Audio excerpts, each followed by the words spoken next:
Hi, everyone. Adam Yorston with YA. I am here today with Lori Anderson, the CEO of the International Sign Association. Lori, thank you for joining us. Absolutely. Great to be here. How's everything going on your end? How are things in Virginia? Well, it's just another Zoom call kind of day. It's a Zoomful day. There you go. And everybody in your family is safe and healthy? Thank you for asking. Yes. How about yours? We are safe and healthy. We were just going through the motions of homeschool and Zoom dance class and video chats all day long.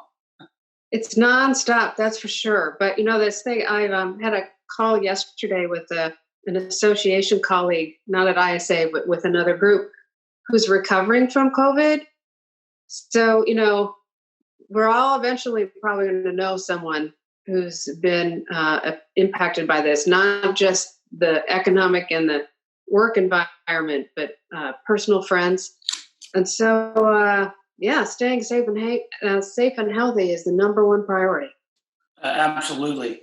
And I think you're right. We spoke to many of our customers and distributor friends up in the New York area, and it's quite a unique feeling talking to them. Many of them do know someone or are related to someone. Yeah. And so it's a very intense moment. I do say this, though. You have inspired me because, this is the first day I've worn jewelry and makeup in like 3 weeks. So, see, I'm doing this all for you, Adam. We appreciate that. Thank you. You look great, by the way. Oh, thank you.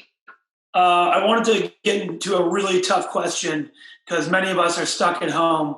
So what I was wondering, Lori, what are you binge watching right now? I'm going to put on 2 virtual backgrounds.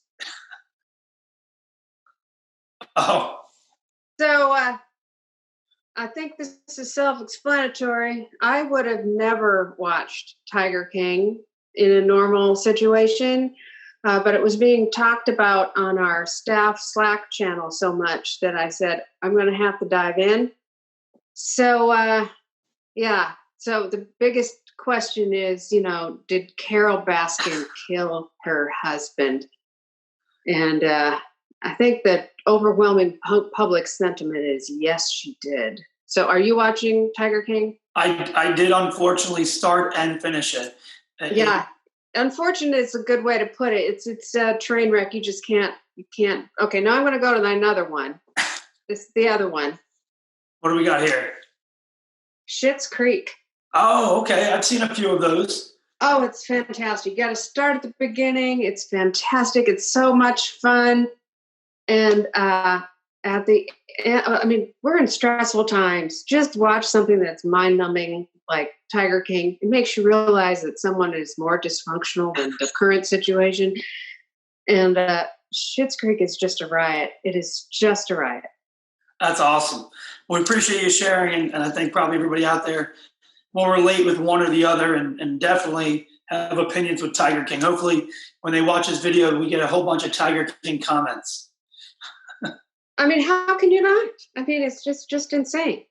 Real quick before I dive in, we had a big a group chat. We had a live seminar a couple days back, and someone actually registered as Tiger King on our chat. So every now and then you would see Tiger King coming in and asking questions. So it's bizarre. I had no idea that subculture existed in our country, and I imagine there's a lot of other subcultures I don't want to know about.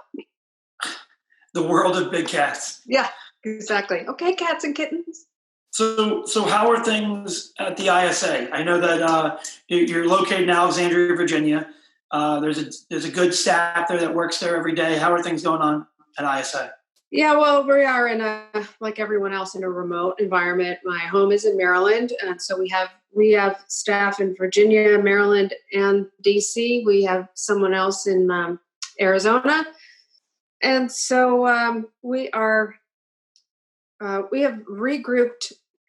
Well, not completely, but a great deal. So we, I can say it's almost like the stages of grief in a way.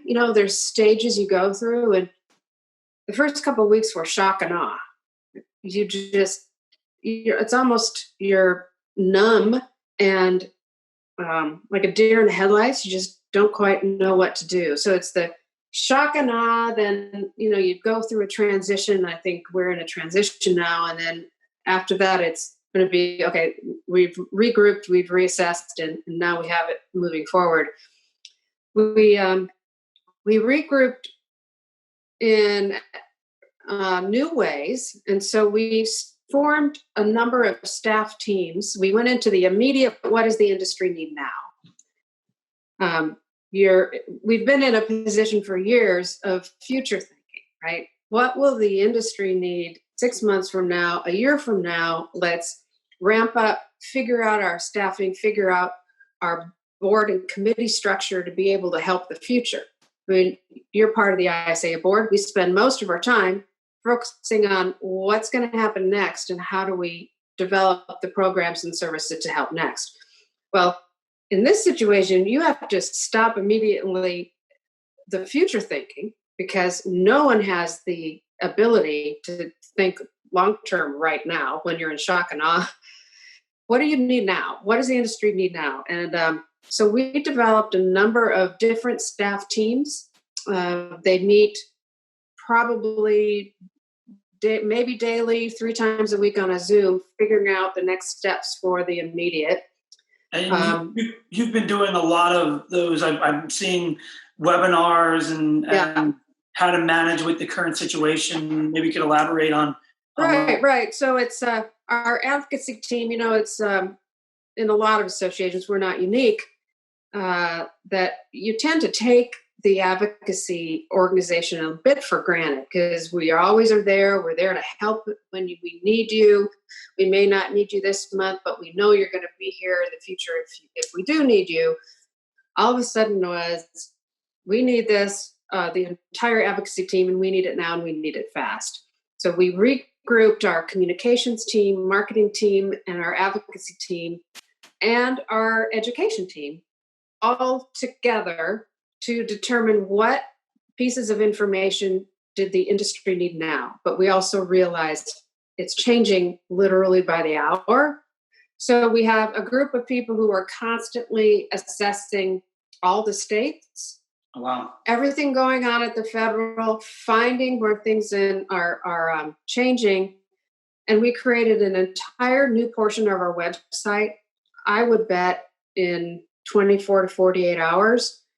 And that is still evolving constantly. But the feedback we've gotten has just been tremendous because we always are leveraging other resources.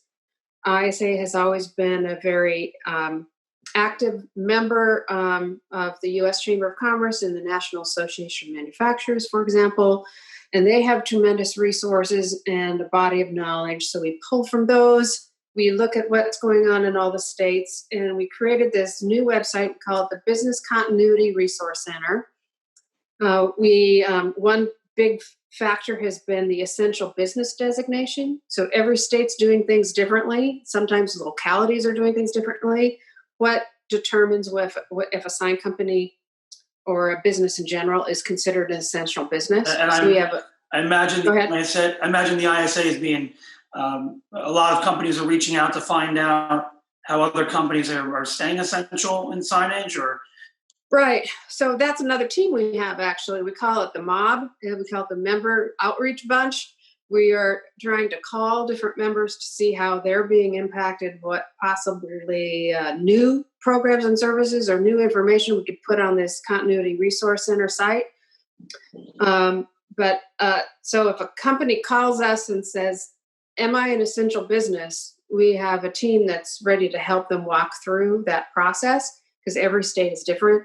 And some states have made a blanket statement saying that the sign and graphics industry, if you're serving an essential business, you're essential. But it's literally every state and area is a bit different. So we're trying to keep track of all that.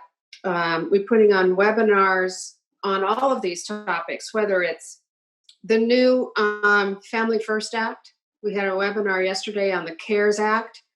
We're going to have some more on the HR component of all of what's going on. the mental health that we need to think about with our staff. We did a health and safety webinar this week that was great. We had a PhD toxicologist who works in this field talk about how you can help get your plant, make sure it's safe, and make sure you do the right things by the staff that are working, and some suggestions.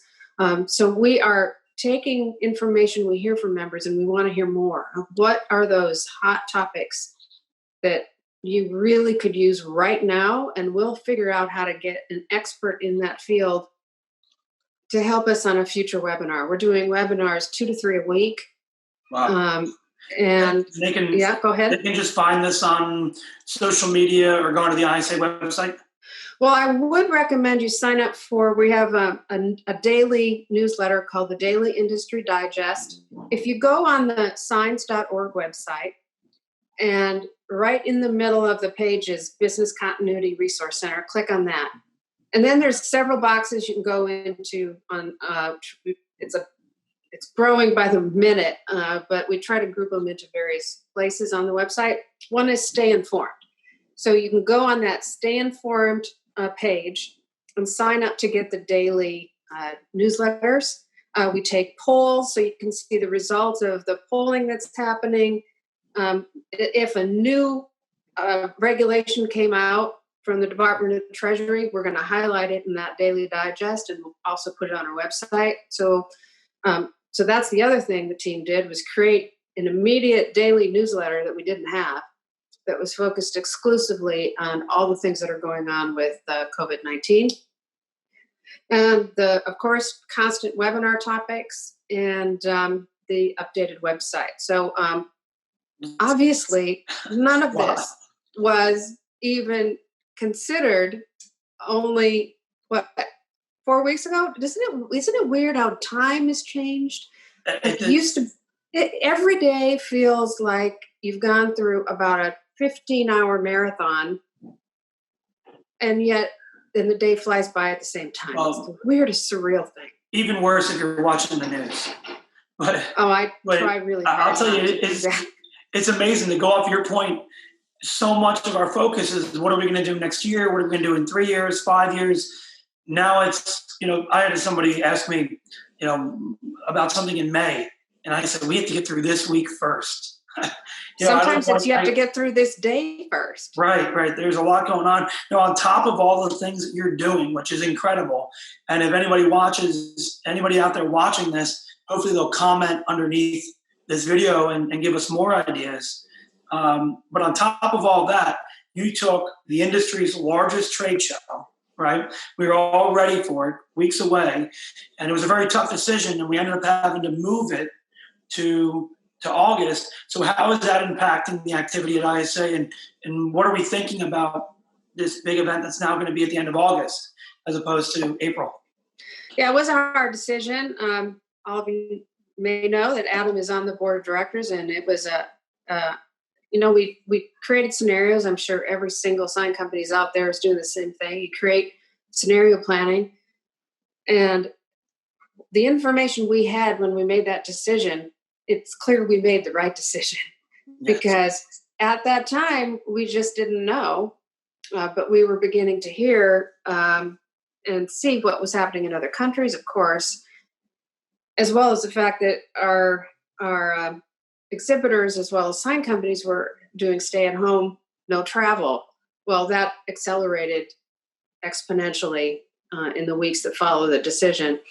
So we are excited about the August. The logistics of having a show the size of ours actually being able to be accommodated by the convention center is pretty much of a miracle in itself, because putting together a show of any size, but particularly when it's a show of 600 exhibitors, 20,000 people, and think of the 15 hotels, and all of that that's a huge puzzle, right? And the convention center has to be able to accommodate that. And so they were fortunately able to find 3 days in August to bring it together. We're excited about bringing it together. Are we excited about the heat in August? No.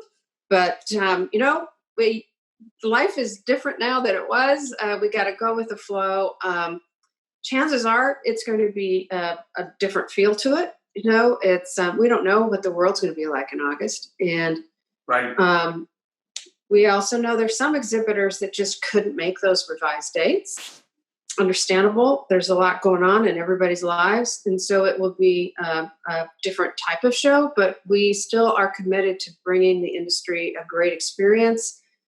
It will be, and hopefully at this time, will be a needed boost to be able to go experience people again, Yes. and to be able to see innovative products and feel like you're just getting recharged and ready and dig in and say, we can do this. And that's what we're hoping the August event will be. Well, and I think you're going to see, we're already seeing the world change a bit in how we grocery shop, and the plastic acrylic shields, the sneeze guards. So it might even give a lot of these vendors an opportunity to prepare products or displays they wouldn't have before, but now kind of relate into our new normal going forward.